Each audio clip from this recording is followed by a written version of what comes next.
Howdy, I'm Nate, and today I'm going to go over how I built the cubby bench in SketchUp with dimensions. I won't be reading the dimensions, but you can see them on your screen. The first thing we're going to do is make two panels, and we're going to cut these out of a sheet of plywood. And we're going to follow those dimensions, and we're going to put rabbets around 3 of the edges on both of those boards. Now the rabbet depth is going to be 1/4 inch, but the width is not going to be 3/4. It's going to be the actual width of your plywood. So make sure you look at the label on your plywood or measure it with a pair of calipers. We're also going to put dados down these sheets of plywood.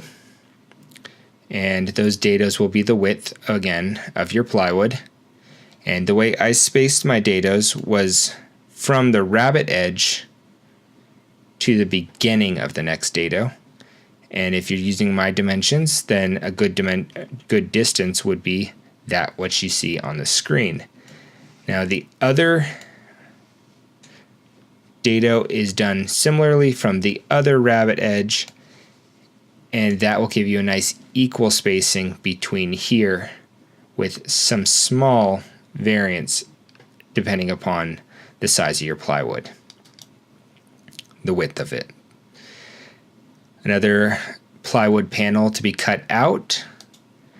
And this one will receive some rabbets and dados very similarly, except it won't have that rabbet that goes the lengthways. Everything else is the same. We could get a close-up here again showing that off. The last thing we need to do is plywood squares. We'll need 4 of them. They are perfect squares. I planned that in the design of this cabinet. And now we have all the pieces that we're about to assemble lined up. And the first thing we're going to do in assembly is put the backing piece on. That rabbet there on one of the boards from the first step. And then we're going to put our 4 squares in. And they'll sit in the dados and rabbets that were cut out. And then the identical first piece will be put on the top. The last items to be cut out of plywood are what I'm going to call these risers. They're going to go on the bottom.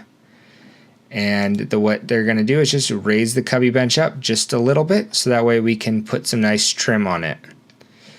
Now, as you notice, the dimensions that I gave you earlier, they do not actually go flush together here. I do not think that's a problem.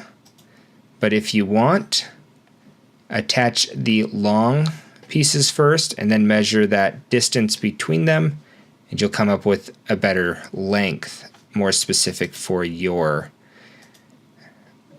build.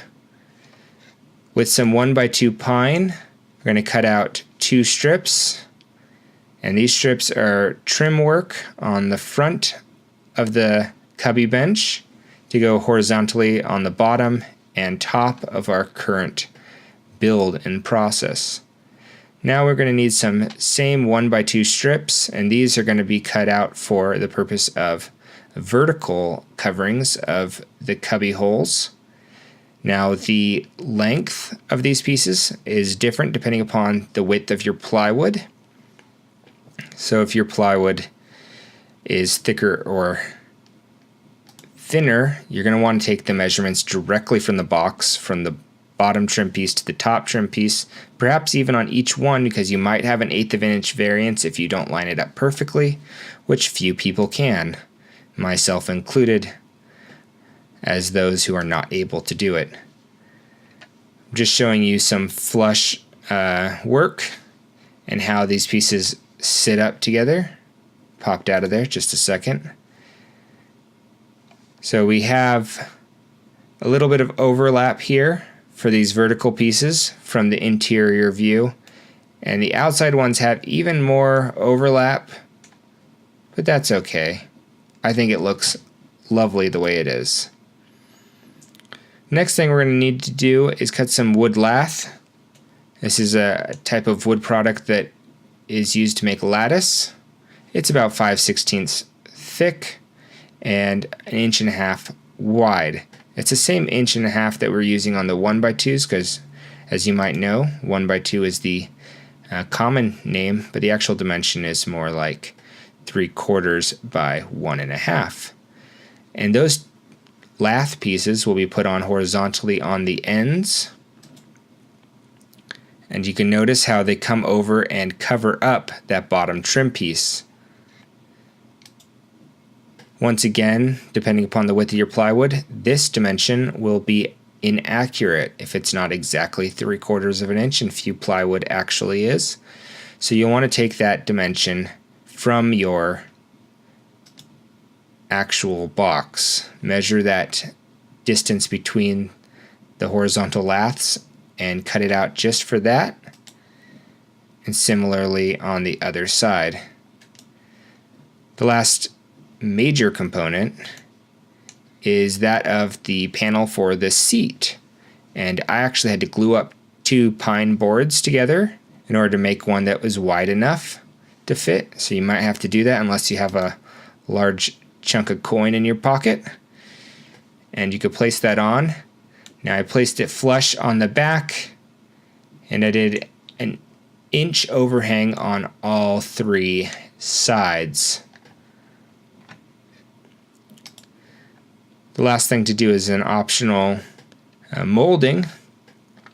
I went and used some 1/2-inch round molding, and basically you're going to need about 8 feet of this to make it a round. So use whatever that you want to use. Make sure to miter those corners.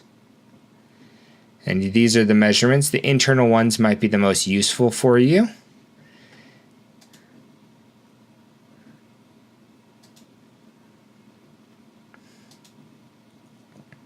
Here's a model with it colorized with a wood appearance, and then how I made it with the white paint and a board that was stained dark color. Let's take a quick look at the cut list. From a full sheet of plywood, we're able to get these major components. And I did space these components out with 1/8 of an inch to account for kerf. Made out of the 1x2 pine. We've got a few pieces, as well as these that have the approximate lengths. Our wood lath. We've got our 4 pieces plus those 4 with approximate widths. We've got our glued panel or slab, and we have our 8 feet of molding. I hope this video was informative and to the point. I do enjoy videos that are to the point. If you enjoyed this, please let me know, and I will consider making more video tutorials in SketchUp for my woodworking projects. Suggestions welcomed. Till next time, my friends. Bye.